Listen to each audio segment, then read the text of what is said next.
ये मुस्लिम में ही लिखी रह गई हदीस, अल कुरान हुज्जतन लका औ अलैका, कुरान क़यामत के दिन या तो तेरे हक में गवाही देगा या तेरे खिलाफ। ये हदीस मुस्लिम शरीफ में ही लिखी रह गई कि अल्लाह ताला इस कुरान की वजह से कौमों को उरूज देगा और जवाल देगा। और वो खिलाफ जो गवाही है वो कुरान में आ गई है। वो सिर्फ कुरान नहीं, साहिब कुरान भी। सूरह फुरकान आयत नंबर 30, वक़ाल रसूल या रब्बी इन्न कौम इत्तखज़ू हाज़ल कुरान महजूरा, और रसूलुल्लाह क़यामत के दिन शिकायत करेंगे कि ऐ अल्लाह, मेरी कौम ने कुरान को पीठ के पीछे डाला। फ़कैफ़ इज़ा जिअना मिन कुल्ली उम्मतिन बिशहीद, वो कैसा दर्दनाक वक्त होगा क़यामत का कि जब हम हर उम्मत में से एक गवाह को, उस उम्मत के पैगंबर को उठाएं। और ए महबूब सल्लल्लाहु अलैहि वसल्लम, हम आपको गवाह बनाकर उठाएंगे इनके ऊपर जिनमें आपको मबूस किया। अब्दुल्ला बस करो, अब्दुल्ला बस करो।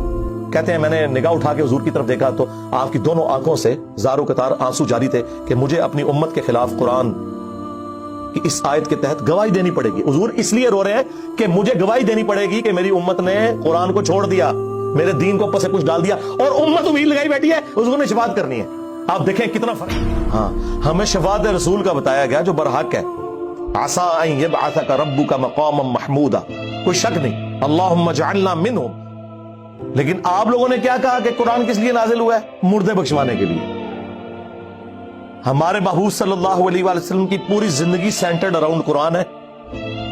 आपका इंस्ट्रूमेंट ऑफ दावत कुरान। वऊहिया इलैया हाज़ल कुरान लिउनज़िरकुम बिही वमन बलग, नबी तुम फरमाओ कुरान मुझे इसलिए वही किया गया ताकि इस कुरान के जरिए मैं तुम तक बात पहुंचाऊं जिस तक भी पहुंचे। और वो देखें कैसी पहुंचाई है। सही मुस्लिम में हदीस है, नबी अलैहिस्सलाम ने हज्जतुल वदा के मौका पर फरमाया था, मैं तुम में एक चीज ऐसी छोड़ के जा रहा हूं जिसे पकड़ लोगे कभी गुमराह नहीं होगे, वो अल्लाह की किताब है।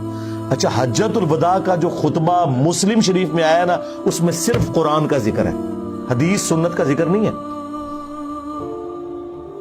क्योंकि सुन्नत को मानना कुरान ही को तो मानना है। कुरान ने नहीं कहा है ना, मैं युतिअ रसूल फक़द अता अल्लाह, जिसने रसूलुल्लाह की इताअत की उसने अल्लाह की इताअत की। ठीक है, एक हसन दर्जे की रिवायत है हाकिम के अंदर, कुरान और सुन्नत दो चीजें। लेकिन हज्जतुल वदा का जो खुतबा मुस्लिम शरीफ में आया उसमें सिर्फ कुरान का जिक्र है। लेकिन वो लिखी रह गई मुस्लिम में हदीस। ये हदीस मुस्लिम शरीफ में ही लिखी रह गई कि अल्लाह ताला इस कुरान की वजह से कौमों को उरूज देगा और जवाल का। वो जमाने में मुअज़्ज़ज़ थे मुसलमान होकर, और तुम खार हुए तारिक कुरान होकर। ये मुस्लिम शरीफ में हदीस लिखी रहेगी, ये मुस्लिम में ही लिखी रह गई हदीस, अल कुरान हुज्जतन लका औ अलैका, कुरान क़यामत के दिन या तो तेरे हक में गवाही देगा या तेरे खिलाफ गवाही देगा। जी, और वो खिलाफ जो गवाही है वो कुरान में आ गई है। वो सिर्फ कुरान नहीं, साहिब कुरान। सूरह फुरकान आयत नंबर 30, वक़ाल रसूल या रब्बी इन्न कौम इत्तखज़ू हाज़ल कुरान महजूरा, और रसूलुल्लाह क़यामत के दिन शिकायत करेंगे कि ऐ अल्लाह, मेरी कौम ने कुरान को पीठ के पीछे। हाँ, हमें शफाअत रसूल का बताया गया जो बरहक है। आसा अन यबअसक रब्बुका मक़ामम महमूदा, कोई शक नहीं, अल्लाहुम्मा जअलना मिनहुम। अल्लाह ताला हमें उनमें करे जिनको रसूलुल्लाह की शफाअत नसीब होगी सल्लल्लाहु अलैहि वसल्लम। लेकिन ये तल्ख पहलू है कि नबी अलैहिस्सलाम ने शिकायत भी लगानी है। जिसकी शिकायत लग रही होगी वो शफाअत किस मुंह से करवाएगा? हम कह रहे हैं जो कुछ भी है तेरे महबूब की उम्मत से है, और महबूब पहले ही कह रहे हैं कि मैंने शिकायत लगानी है जिसने कुरान को छोड़ दिया। महबूब तो रो रहे हैं इस बात के ऊपर। बुखारी और मुस्लिम दोनों में हदीस है, अब्दुल्लाह इब्न मसूद रज़ी अल्लाह तआला अन्हु कहते हैं, एक दिन नबी अलैहिस्सलाम मिंबर पे चढ़े और मैं ऑडियंस में नीचे बैठा हुआ था। तो रसूलुल्लाह ने कहा, अब्दुल्लाह हमारे करीब आओ। मैं करीब गया, कहा अब्दुल्लाह हमें कुरान सुनाओ। उनका, या रसूलुल्लाह कुरान तो आप पे नाजिल हुआ है। आपने फरमाया कि मुझे दूसरों से सुन के लुत्फ आता है।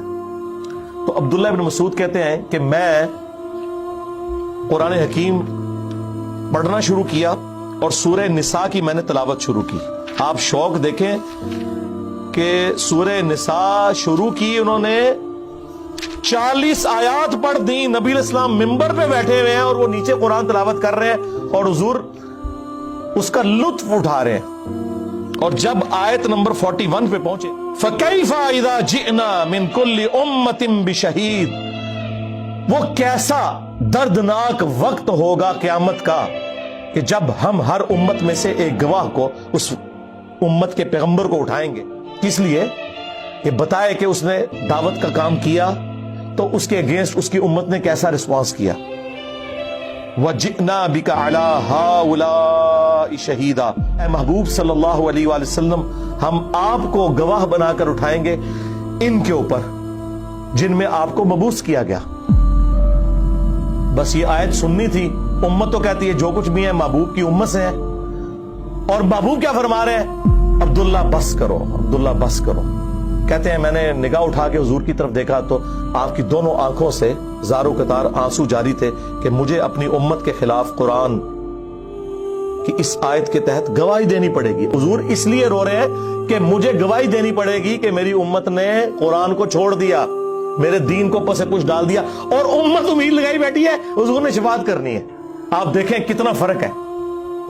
بخاری مسلم دونوں میں حدیث ہے، نبی علیہ السلام نے فرمایا جو لوگ زکوٰۃ نہیں ادا کرتے اپنے مال کی، کان کھول کر سن لو، ایسا نہ ہو کہ قیامت والے دن کسی کی گردن پہ اس کی وہ بکری سوار ہو جو بکریوں کا ریوڑ اس نے رکھا ہوا ہے اور اس نے اس کی زکوٰۃ نہیں دی، اور وہ مجھے پکار رہا ہو اغثنی یا رسول اللہ، یا رسول اللہ میری مدد کیجئے، میں تمہارے کچھ کام نہیں آؤں گا، میں نے جو کچھ بتانا تھا دنیا میں تمہیں بتا دیا.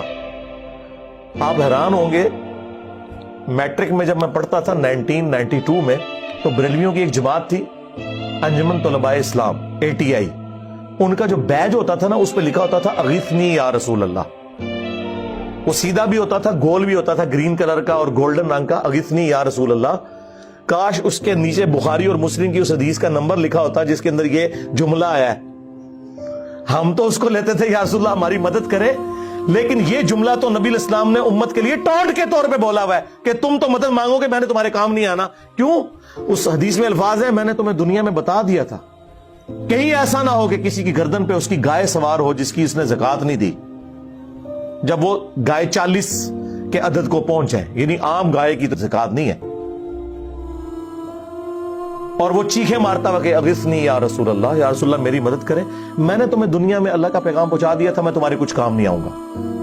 پھر نبی علیہ السلام نے اونٹ کا سوار ہونے کا ذکر کیا. تو اندازہ کریں اللہ کے نبی علیہ السلام نے اپنی امت کو ایک ایک تفصیل کھول کر بیان کر دی ہے،